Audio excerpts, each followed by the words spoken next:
All right. Good afternoon, everybody. You might notice that one very inconsequential person is missing today. Mr. Andrew Morgan is on vacation, on a well-deserved vacation. So you all are stuck with Phyllis, Gary, and myself, who I'll call Andrew's younger and more muscular little brother. But thanks for joining. And just a couple reminders. Actually, there's one reminder. We have the BIA workshop coming up this Thursday, the 19th of September at 2:30 p.m. So we hope everyone will be able to join us. Just to set the stage, well, first, welcome to Gary and Phyllis, and then we'll extend a welcome to our guest Ricardo in a minute. But just to set the stage, just a recap of last week, I thought we had a great conversation about the city of Columbus and their attempt to get a restraining order on a security researcher who was kind of trying to keep them honest, and he exposed some things that maybe were embarrassing to the city.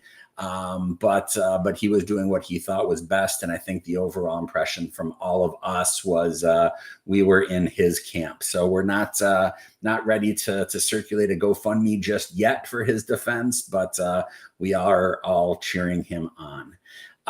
And this week, until we get more information and change our mind. Exactly. But from everything I've seen so far, I'm definitely on team security researcher. I forget what his name was, but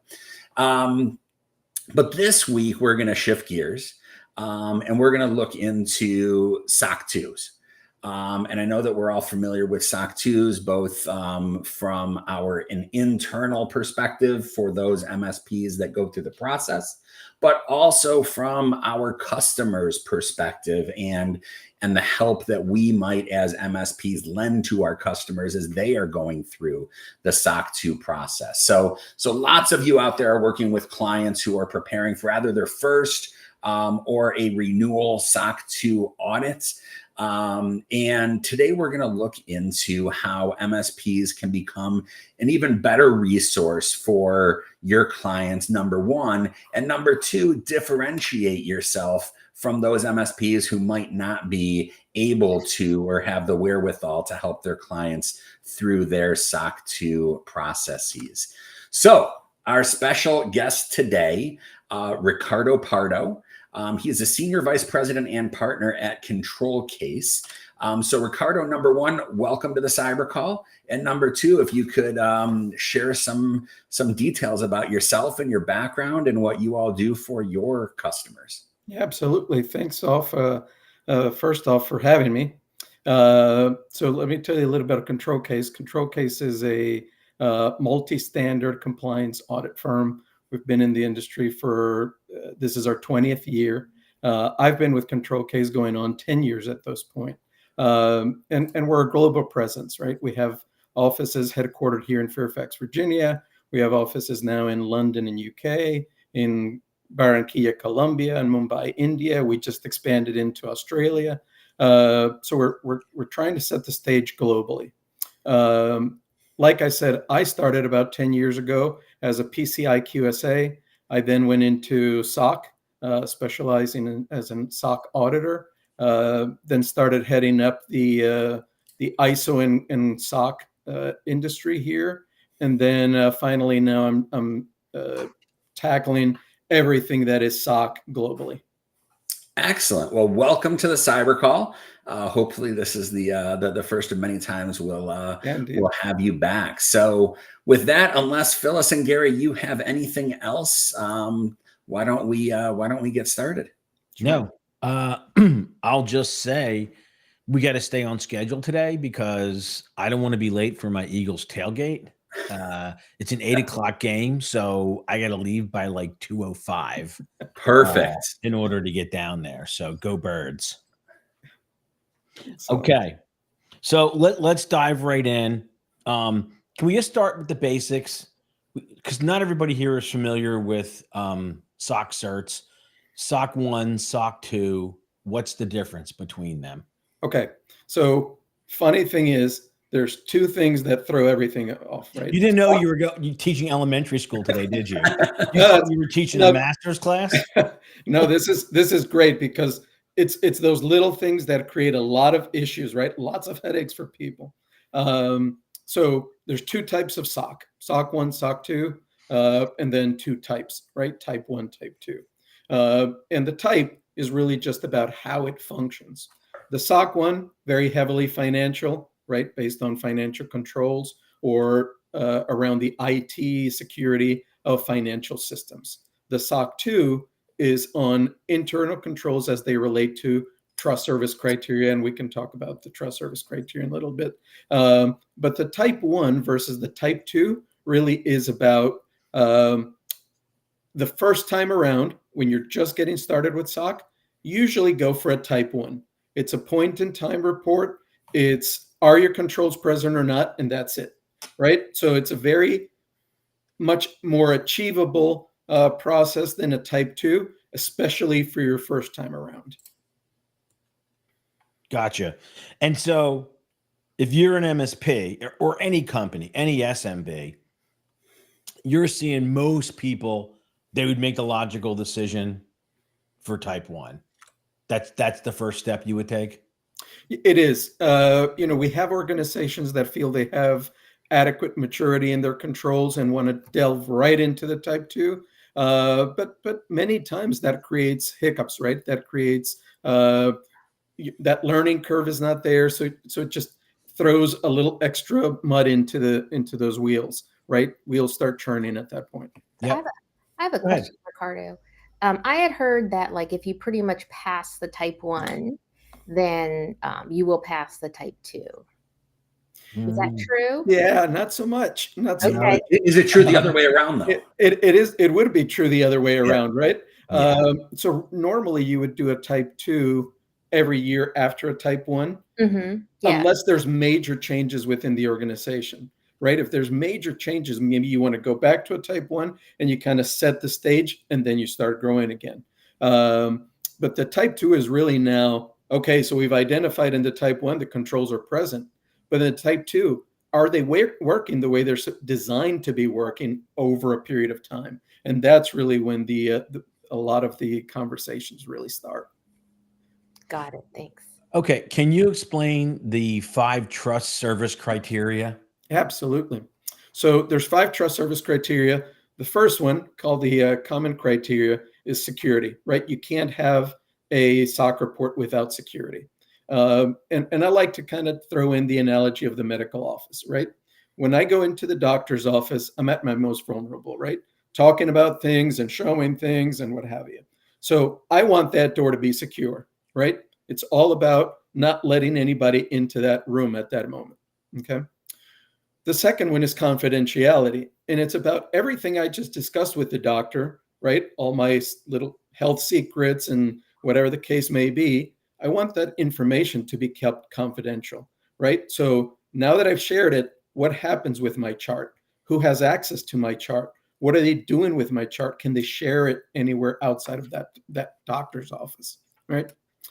The availability part then plays into the uptime of your system, right? Do you have any commitments to your clients as to the availability of the service, the uptime of the system, what have you, right? And then you get into the little two kind of niche ones, right? Processing integrity and privacy. Processing integrity really has to do with either an automated or a manual process of how you're dealing with that data, how you're moving that data through your system, right? Ensuring that you're not losing any of the data.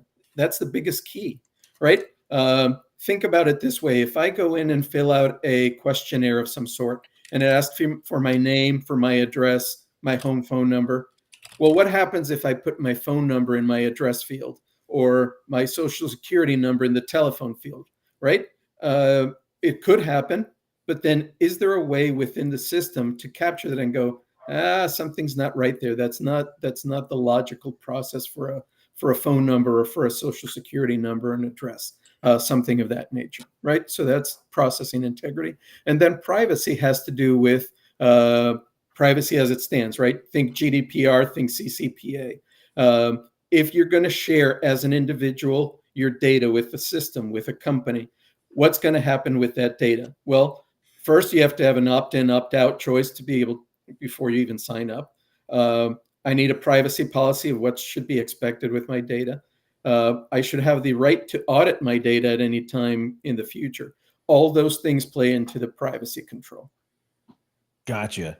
I think I've seen like MSPs that I know, and have done this many times, but some of them, maybe they have like some private cloud.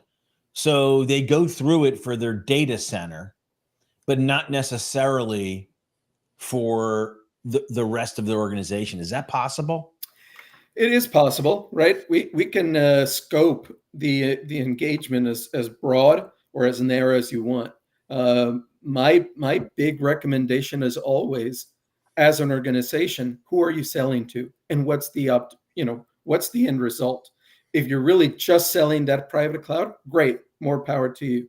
But if you're selling more services out there, and you want your clients to understand what services you have to offer, and then what controls you have in place to protect those service offerings, then you really should expand that scope. So Ricardo, I'm sorry, Gary. Hey, Eric. Ricardo, one of the knocks that I hear on SOC 2 Type 2 is exactly what you just said, right? That the company can determine its own scope, right? If you want to, have in scope how the toilet paper is refreshed in the men's room, you could probably do something. Can you talk to that a little bit? Sure. So we have organizations, for example, that are, Fortune 500, right? Fortune 500 firms. And really the scope is a subsection of their entirety. Why? Because they may have multiple SOC reports covering different environments within the main organization, right? And they don't want to share everything, because maybe when they share their SOC report with Microsoft as their client, they don't want to know what's going on in, Eastern California's small section of, whatever service offering, right? They're selling to Microsoft a specific segment, a specific service offering, and that's all they really care to share. So it minimizes deficiencies, it minimizes the level of work that goes into the audit, but it may be because they're breaking down into multiple other audits, other SOC reports. Got it. Thank you. Sorry, Gary. Yep, no problem. That's a good question.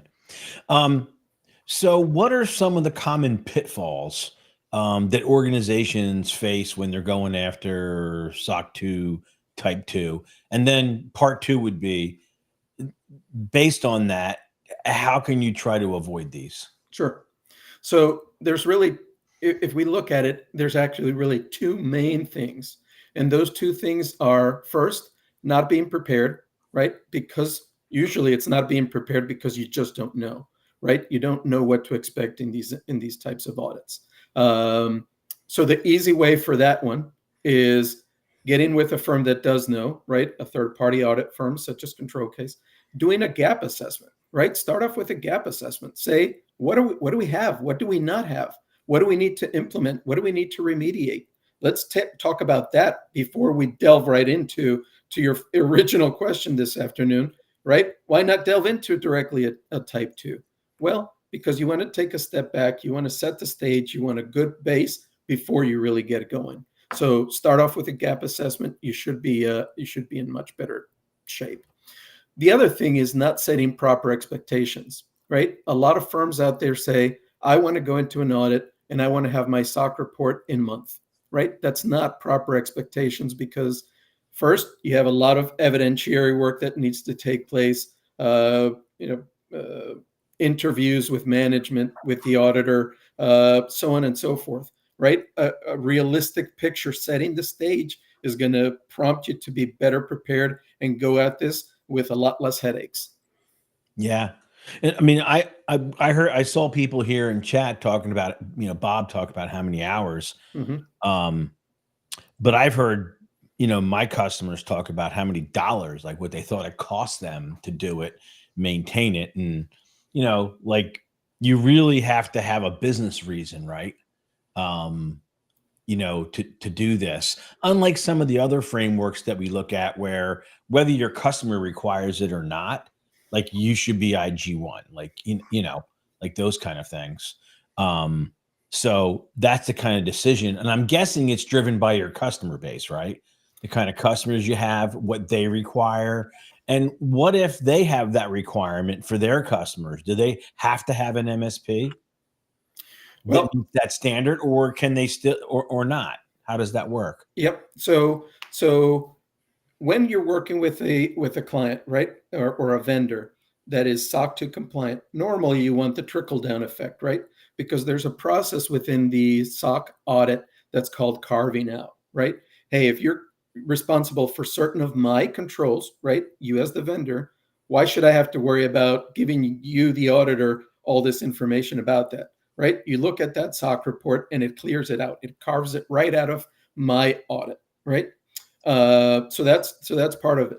The other part to kind of the original point that you brought up is it's a level of maturity that I see a lot of more firms going into, right? Not necessarily client expectation, not necessarily client driven. It's more of now, look, I'm in a mature state. I want to have reports from a third-party auditor internally that says we're doing the right thing, right? Because great if you have internal resources, great if you know your environment, but many times, a lot of these MSPs are business owners, right? Smaller business owners. Some emotions get in there, right? Of course my system's right. Of course my system's perfect. Well, when you get a third-party auditor involved, you kind of take the emotion out of it and say what realistically is there. And so if you don't have client expectations of the SOC report, the next step after obtaining that report is when you go to the market and say, here's the service offerings, and you have firms that are looking at you, you say, here's my SOC report. That automatically shows a next level of maturity that many others don't have. Yeah. That's good. And Gary, there was a question in the chat, another question about, and a question I've always wondered about. I don't know the answer. Yeah. Can you compare and contrast SOC 2 Type 2 and ISO 27001? Yeah, you beat me to it. Yeah. Sorry. Yeah. Okay. So getting out my pencil, I'm taking notes here. So the easy answer to that one is they actually play off of each other very well. They're very good partners, but one has a kind of a little bit of a nuance to it, right? ISO is a point in time report. It's a certification, right? Am I doing exactly what I'm told that I have to do based on the standard? Am I doing it today? Right? So if I can go into the audit and I can show everything as of today that everything's perfect, I pass, right? I'm certified.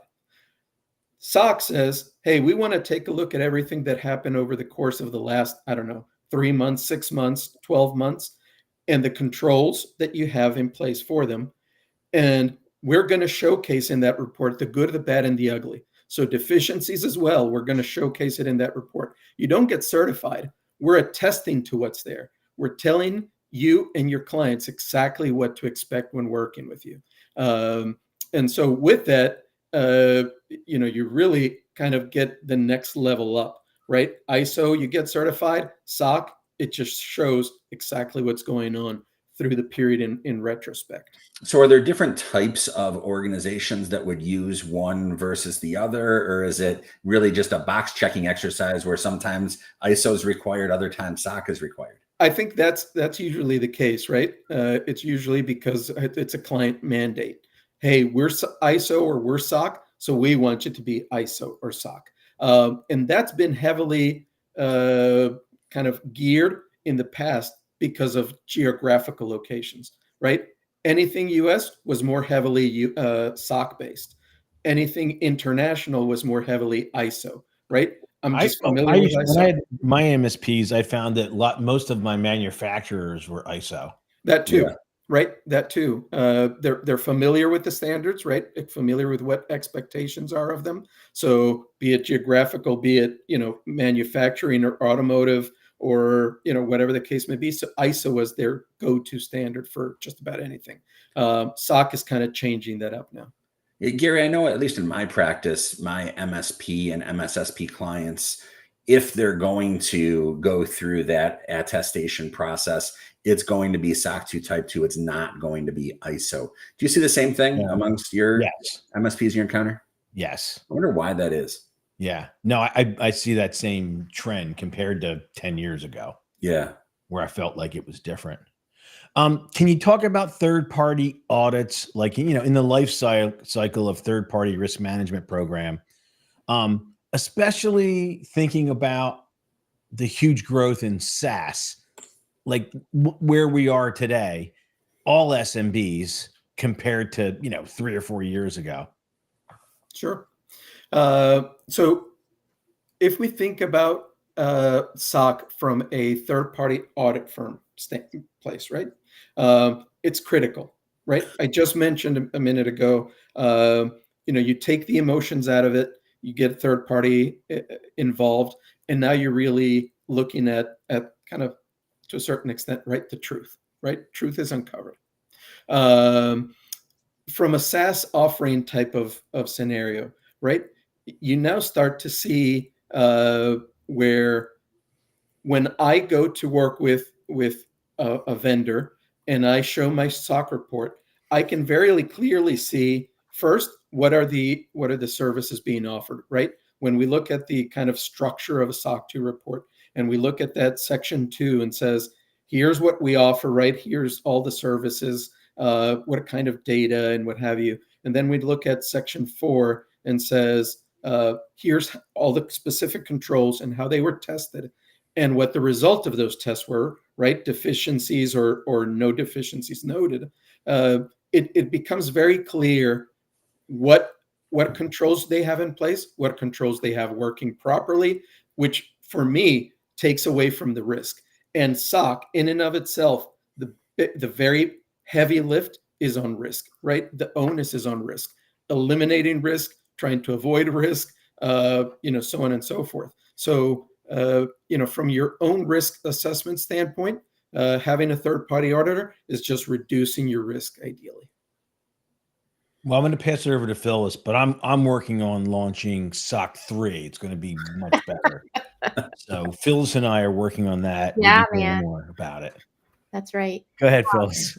Sure. I mean, we kind of covered, you said like a SOC 2 certification shows a certain level of maturity for MSPs, which can be a differentiator for those more sophisticated clients. But I'd like to hear from both of you, Ricardo and Gary. Oftentimes on this call, we hear from MSPs, well, how do I monetize that? How do we monetize security? What are we going to do when other folks are cheaper? So if we can just hear from both of you, like, what is the value, the business value for an MSP, and how is it that maybe they show that to a customer or to attract a customer, other than it's like a customer's requirement? Mm-hmm. Gary, if ahead, you want, I can start. Okay. So again, I think with that maturity that we're all looking for comes, showcasing the maturity, right? So now let's stop thinking about a client is expecting this report from me, and let's start thinking, how am I going to leverage this report to the end product, right? Making money. How does this report really make money for me? Well, when you look at security questionnaires, which we get all the time, right? How can I avoid doing so many of these security questionnaires that then may not lead to much when we're doing RFPs and what have you? Well, very easy. When you showcase that SOC report right off the bat and you say, a lot of your security questions in that questionnaire are addressed right here in my SOC report, it automatically translates to easier reach in those RFPs. My mind. Yeah. So that's awesome answer. I'll give more of like a general answer, 2 categories. If you're working with a customer who understands what it is, I think it's easier, right? They will attach a value because they've been through it.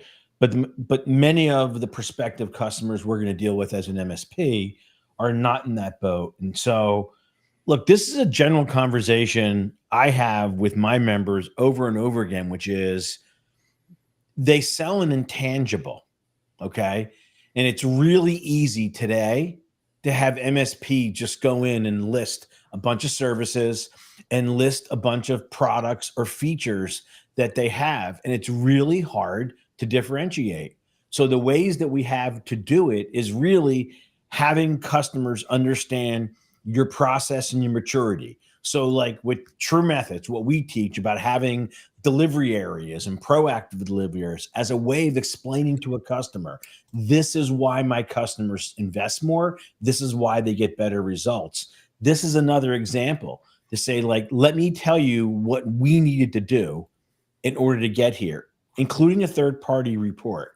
And this is the reason why. Remember when you mentioned you had this issue? Let me tell you why my customers don't have that issue. So I always like to start with, once you uncover pain from a prospect, I'm using things like this, the process that I've built, to use that as examples, Phyllis, that they can extrapolate to other things they didn't mention to me. And then it's really easy once you get them there. And again, not talking in terms of seat, how much we charge per seat, but hey, you're spending $3,000 a month now. We're $4,000. Do you care about spending $1,000 a month more based on everything we said? Do you understand why my customers are willing to invest a little bit more? Right. Does that make sense? That makes total sense. Like, Yeah. you don't even have to say SOC2 because people may not even understand what that is. Yeah, But or explain it at a high level, Yeah. just so they understand. And you're painting like a really simple picture of your maturity, and then you're attaching it back to pain they've experienced so that they see it as a solution. Now we're weaponizing other people's low price, because if they charge that, they can't have our maturity level and our process and our proactivity and charge them 25% less. It doesn't work that way. Right. That's awesome. I mean, that's just awesome advice across the board, because I think that stands for everything we talk about on this call that, costs MSPs money to implement, like IG1, like CMMC, all these other things. Yep. Oh, So Eric Gary- said there's Gary already mentioned- a SOC 3. We have to go to SOC 4, Philip. Okay, we can do it. We can Let's do just it. go to 5 in case. Okay, I like it. I like it. Gary, amongst your members, I mean, it probably doesn't make sense for a 5-person MSP, 5-employee MSP to go through a SOC 2 type 2 They process. don't. It For the most probably part, they does. don't. It probably does make sense for a 250-person MSP to go. Where do you draw that line, do you think? I have seen MSPs that we work with that have 15 to 20 employees that Wow. at some scope will pursue it. But they also have to be profitable and mature. It's not just a matter of how many employees. Some people can have 50 employees, and I wouldn't recommend them do it. But like, if they're profitable and they're mature in terms of their roles and their process today, and they have some strong business reasons. Sometimes it's a vertical that they're in, Eric. Yeah, that requires it. That makes sense. Okay, so Ricardo, we have some questions from MSPs, and here is one of them. It says, talk to us about the reputability of the SOC 2 auditors, especially as this is turning into a commoditized area of the industry. What pitfalls do you see arising? Yeah, so the biggest one that we've seen, especially probably in the last year or two, has been the onset of some of these more automated evidence collection tools that are out in the marketplace. And so they're working directly with CPA firms that can have access to their system and extrapolate data and what have you. And I'm seeing some of them, or hearing from clients, that they're being promised a report within a month and a half type thing, right? And the concern with that is, look, just to Gary's point, right? If you're spending the money, you want to get value out of it, right? There's no value in spending money on doing something that you're not really getting a true result for, right? The SOC report, just to Are you saying it doesn't work? What do you mean it doesn't work? The automated tools don't work? No, the automated tools work, right? They serve their purpose. It's more about those audit firms out there that are working with them that then just say, okay, you got all the evidence in, and we check off and we sign off on a report and you're good to go, right? That's where we're losing some of that value. You want an audit firm that asks questions, right? You want an audit firm that's going to question you, because again, if you're not doing anything to grow in your maturity, then what's the value? What's the purpose? So I'm sorry, Phyllis. So would you say that really where it should end, like other industries, maybe you use tools, but then, like some combination of automating the things that can be automated, Absolutely, but keeping the process in place as well? Yeah, absolutely. Automation at this point is going to reduce costs, right? It's going to help all of us kind of reduce costs, right? And make things easier and alleviate some of the headaches. Because I know everybody that's gone through a SOC2 talks about, right? Any kind of audit, really, right? A headache. We call it within ControlCase, we call audit fatigue. Right? I'm in an audit. It feels like I'm in an audit for months and months, or it's like it never ending, right? It's just cyclical. We never end being in an audit. Well, it shouldn't feel that way, right? Through automation, it should help you get through those processes quicker. It should help get the end result smoother. But you also want the value that comes in an actual audit firm coming in, telling you what they're seeing, what things you can do to improve your process to make you stronger. Do you think there's a difference in the SOC2 report for one that's just from a firm that just relies on automation and perhaps doesn't do that more kind of one-on-one? Like how, if you're going through this audit the first time, the question is like, how do I know I'm getting that value? Yeah. Does the report reflect it? Am I just relieved that I passed it? How is it that an organization, what are the tells, I guess, other than just that automation piece? Yep. So one of the key points is, as I mentioned, right? You should get questions, right? You should get asked.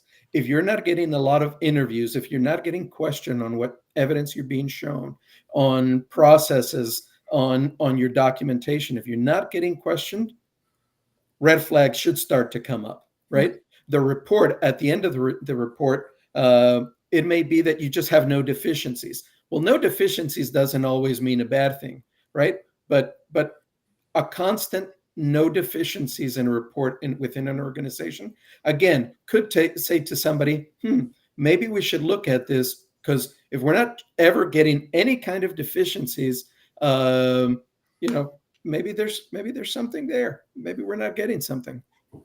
Okay, that makes sense. Okay, another question for MSPs could be, what am I actually looking for from my vendor? So we talked about, systems that we can say in scope, not in scope, having the appropriate trust services criteria covered relative to my needs. How can an MSP figure all of this out? Sure, fantastic. Okay, so when you look at a SOC report, one of the first things you want to do is take a look at what are the trust service criteria selected, right? Should be on the very first page, and it should tell you over a period of what time, right? So the longer the period of time, the more value it has, right? Because 3 months, 1 month, 2 months, a lot of things could slip outside of that window. When you talk about a year, it shows that, things were working right if they were able to demonstrate it properly.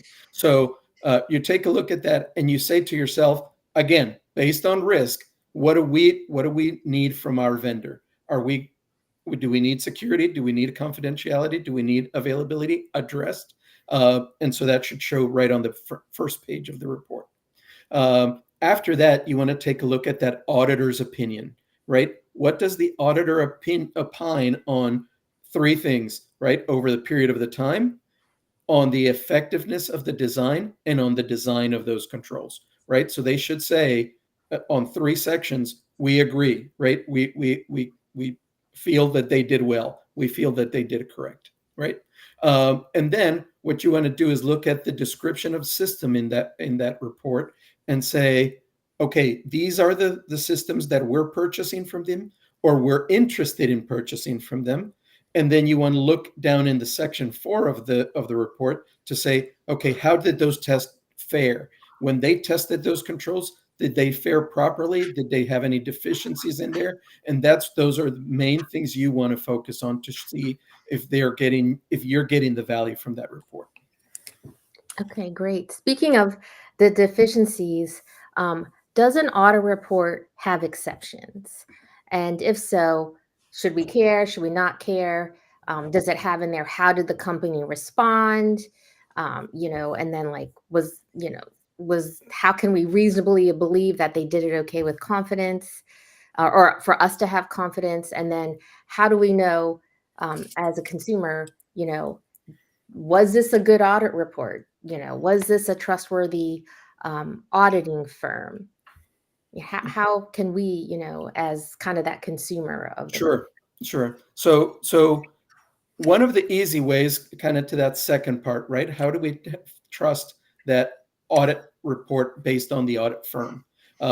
You as a consumer of that report can go out to CPA verify that CPA. You can see that they're in good standing with their state boards, so on and so forth. And then you can also see if they did well on their peer review. So any CPA firm that is doing CPA audit or SOC audits has to go through peer review, meaning they're auditing on their audits, right? They're getting audited on their audits they perform. So if they have a clean peer review process, then they're a good CPA firm, right? They're in good standing, so on and so forth. So that kind of sets that stage. From there, as far as those reports go, again, there may be deficiencies, and sometimes deficiencies are not necessarily a bad thing, right? Because we're saying, okay, let's use an example. So if I look at your HR process, right? Background checks, to be specific. You had 25 employees last year join, and we looked at 25 background checks, or 25 people. And only 23 of those people did not get a background check. Well, it may be, it may be a concern to you because you go, why did they miss them, right? That's big for us because it addresses those moral and ethical values, right? If you're heavy on finance, that may be a red flag for you, where for another firm, it may have nothing to do with them, right? I don't care really about the people because I'm not so worried about the confidentiality piece. I'm really just worried about, so on and so forth, subsection of that. So it really has to do how it addresses your controls, how it addresses your risk. Got it. Thanks. Over to you, Eric. Perfect. Thanks, Phyllis. So, Ricardo, let's switch back to MSPs, right? And I know at least Bob Miller with GDS, he said they do go through a SOC2 Type 2. They initially spent a whole bunch of hours getting it done the first time, and now they've got it down to a process, and they're spending, I think he said, about 40 hours a year on the recertification process. So can you talk a little bit about what happens after the first SOC2 Type 2 report is granted? What do companies do to maintain SOC2 Type 2 compliance? And are there any strategies that they can use to monitor those controls that are going to show up in the audit next year? Yeah, fantastic. So the perfect answer, but not every firm has the perfect scenario to be able to have that perfect answer, is internal audits, right? An internal auditor is able to really say, kind of follow up, right? And I love using the example of McDonald's. So McDonald's has this setup where the internal McDonald's health inspectors scrutinize everything that any restaurant does, right? So much so that when a local health inspector goes, I mean, they're really just checking off all the boxes because there's almost never anything found. But the internal McDonald's health inspector comes and everybody's churning because they're trying to make sure that those, the finite points are addressed. That's where your firm should be, right? Where you have an internal audit to say, look, we got what we needed within the SOC report. We got what we needed from, our ISO certification, whatever the case may be. Now we need to follow up on it. When we finished that audit, the auditor said, here's things that I would recommend you look at. Here's things that I would keep up to date. Here's things that you just need to kind of keep in mind. those are the points that they should be working with management to say, hey, we really need to focus on these things, and then still kind of address what was found to be right, making sure they're continuously being found right. Excellent. Excellent. So, we spend an awful lot of time on this show talking about cybersecurity and cybersecurity risks. Can you talk about how cybersecurity plays into SOC 2 Type 2 audits and how they might be, how the audit process might be able to address those risks? Sure. So one of the biggest pitfalls that we see with almost any firm is not proper documentation, right? Not properly documenting their processes, their policies, so on and so forth, right? There's two things. One thing is documenting for the sake of documenting, and then there's one just not proper documentation, right? So if you have a process and you're living it, right, you have those weekly checkpoints with staff, management has weekly checkpoints with staff, document them that you're addressing, hey, this week we looked at X vendor SOC report and we found there was an issue with it. Document that that there was an incident this morning. It was small, but there was an incident, and what we did strategically to address it, to follow up on it, et cetera, right? So that's lack of documentation. But then the other part is writing policies, for example, for the purpose of fulfilling the auditor, right? Check. I got a privacy policy. If you're not living the policies, I mean, they're just documents. They're just papers. Got it. So do you see when companies are being audited for their SOC 2 Type 2, how heavily involved are their MSPs in that process? Are they relying on their MSPs to do that documentation of incidents and security incidents and things like that? Or and is that okay, or do they need their own internal documentation? So everything should be, again, relative to risk, right? If, for example, you see that you're the MSP and you have clients that they're addressing, right? Your documentation should be addressed within your SOC report, or it should convey to your client, right? Hey, here's it, so that you know these are the incidents that happen, and then that way the client can follow up on it. Again, do their due diligence to it. Got it. As a client, what you want to do is document anything and say, hey, we found out that the MSP had an incident, and so we're documenting on our side. We're following up with them on a monthly basis to make sure that they've remediated, and potentially if they have a SOC report, that we see that was cleared out within that next evaluation. Got it. So MSPs deal with third-party service providers, right? The average MSP, will have 20, 30, 40, 60, 80 different service providers that they use to provide services both internally and to their customers externally.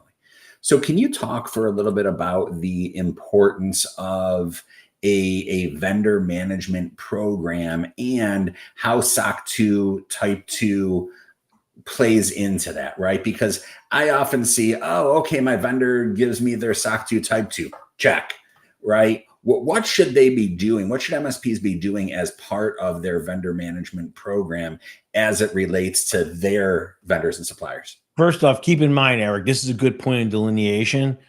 I don't know that someone has someone who is dedicated to vendor management until they have 100 employees. That's fair. That's fair.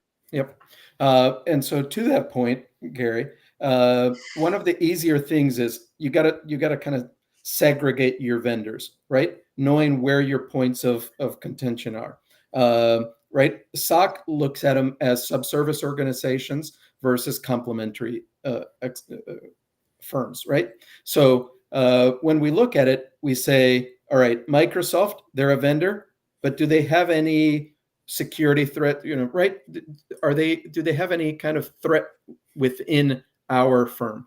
Not really, right? Because we manage them, we control how it's working, how it's configured to reside within us, right? But now we talk about some other SaaS provider within as your service offering, right? That has physical security connotations to it, that has logical access controls that have to be addressed, right? Those are the ones you want to work on. So if you have 100 vendors and part of your vendor management program is just saying, what kind of risk does this vendor put on us, right? Is it a high risk or is it a low risk? If it's a low risk, you kind of set those to one side and you really focus on those high risk vendors. And you say, okay, do you guys have a SOC report? If you have a SOC report, are you reviewing them to make sure that, again, those controls are working the way they're supposed to work for you, right? I know they have a lot of controls within that report, but the ones that are really specific to you that could address your risk posture, those are the ones you need to focus on. So to Gary's point, right, you've got to be a sizable MSP to have a formal vendor management program. And I get that, right? So talk about a 15, a 20 person MSP who doesn't have a formal vendor management program, doesn't have vendor management staff, right? What are some quick hit things that they can do to make sure that their vendors, their critical vendors, are doing what they are supposed to be doing?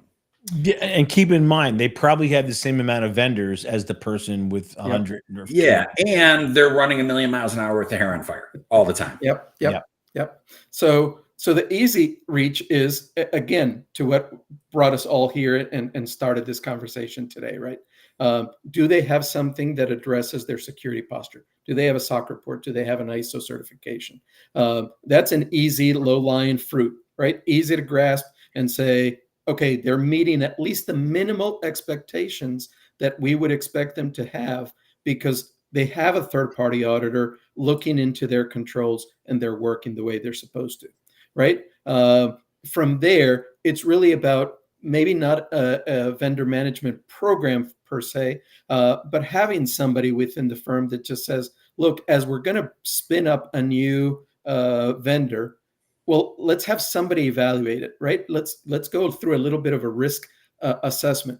For example, here at ControlCase, we provide you a risk assessment questionnaire that'll help you kind of categorize what your risk posture is by working with that vendor.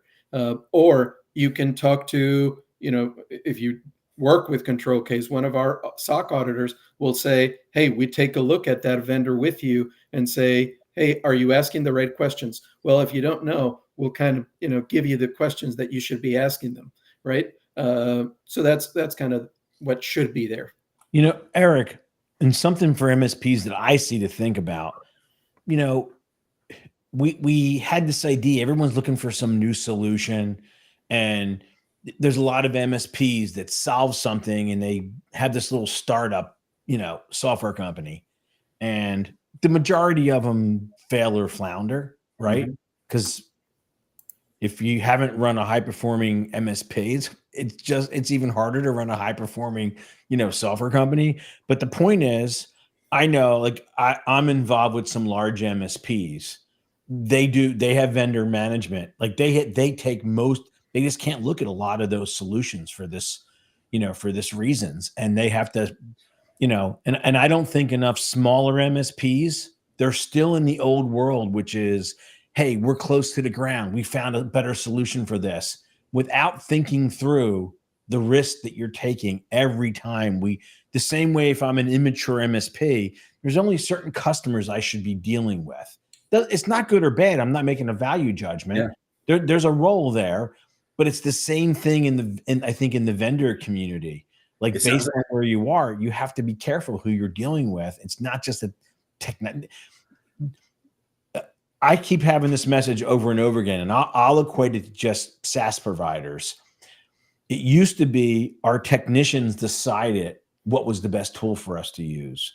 Now, a business committee needs to have a strategic direction in terms of the vendors that they deal with and why. And this is one factor. There's a whole bunch of factors that grow into that.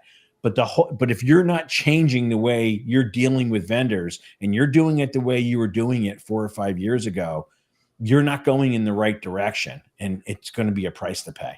It sounds like you're advocating for vendor management as a service. Yeah, exactly. Or at least thinking it through that this is a business decision. That's probably where it will lead you, Eric. But first step is understanding it's not like it's not a tech decision anymore. I get it. I have to absolutely agree. I mean, not to tout controls, but when version 8 came out, we actually put service provider management as a new control because of this. Even for, I think a lot of those control, a lot of those safeguards are in IG1 because you really should just at least maintain a list, right? Who are your service providers? When does the contract end? When does, all those things, just like, you were saying, Gary, regardless of the size, you really, at this point, because of the risk, you really need to do some sort of management, even if it's minimal. I'll give an example, Eric. Just recently in our powered services division where we do marketing for MSPs, there was we were looking for a specific type of software. The team searched it. They found the best technical fit. And then when Kaseya's team got involved, they found things in the agreement. And because it was going to touch, they just said, look, we can't allow the customer to take these, and they wouldn't change it. We literally went back to the well over it and found another solution. I don't know if it's the same, better, or worse, but we could not work with the vendor. They didn't pass the tests. Yeah, I get it. Happens in my practice as well. Absolutely. Yep. So Ricardo, look into your crystal ball, right? So I've been around this industry, as have Phyllis and Gary, long enough to have seen the evolution of SOC 2 Type 2, back from the SSAE days, before the current evolution of it. So number one, how do you think SOC 2 Type 2 is going to change over the next few years? And number two, given that change or not, what should MSPs, MSSPs do to sort of future-proof their own internal compliance? Sure. And I'm looking kind of I've been looking at the chat here for a little while, and I think part of what I would say is a big one, right? Trying to automate processes, right? Making sure that your documentation stays up to date, so on and so forth, right? Automation is probably the most modernization that we're going to be getting over the next few years.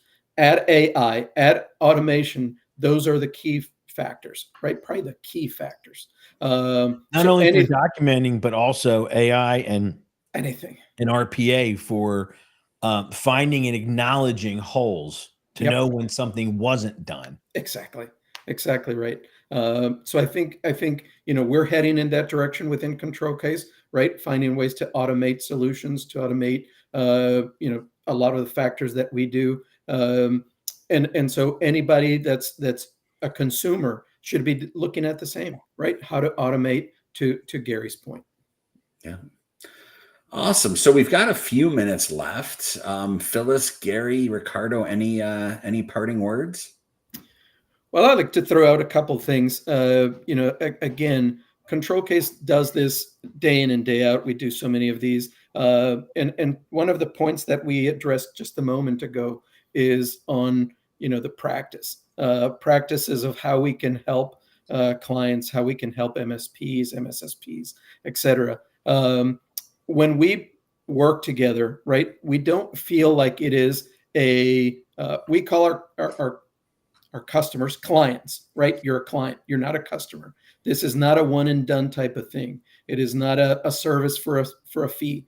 It is a partnership, right? It is a relationship that we start and we hope to grow over years. And it is about, hey, our audit ended in January, but here it is in June. Hey, I have a question about vendor management. I have a question about, a system that we're about to bring on. Does it meet, or is it going to hurt our controls? Let's talk about it. Let's help you kind of set the stage right. That way for your next audit, you're not starting from zero. Absolutely. What I wanted to say is, zooming out from this, is all MSPs need to be more mature operationally, security posture a year from now than where they are today. And to me, I look at it and say, I first look at my roles. Do I have defined roles? Do I have process attached to those roles? Are there metrics in place? Do we have meeting rhythms around that to keep everyone accountable? Like that's the core of it. And then once you get there, now you can start to look at the different frameworks that we continually talk about. But everybody in those areas needs to be doing that. If you're not, and you're an MSP, you're going to have a different customer base moving forward. You think the pie is this big, but it's going to be this big and this big and this big. And finally, you're going to left up with a piece of pie that might be burnt. You know what I mean? It might not be the pie. It might not be the flavor pie that you like. And we want people to have as many choices within that pie as possible. And today's conversation is a good example, but it's a continuum. And everyone needs to be on that journey, and it doesn't end. Absolutely. Agreed. I agree, Gary. I just wanted just one point like this. Again, I agree with this part of the journey. What we see as we see legislation going around the U.S., around implementing a reasonable cybersecurity program by using a framework. And what does that mean? There is a growing expectation of privacy for our data. As an MSP, you have other people's data that you are taking care of. Right now in our nation, there are like multiples now of states coming up with data privacy laws, not just like, I think we were used to, healthcare. Of course, there's this expectation of privacy. Over here, but we're talking across the board. Everyone expects all their data to be protected. Yeah, and so, Ticketmaster and Comcast didn't get the message. Right. That's why I spent the morning locking all my Experian accounts. Right. I mean, and now there's legislation. 5 states have legislation, more to come. And as someone who holds data, you are going to have to prove in a court of law that you reasonably implemented a cybersecurity program.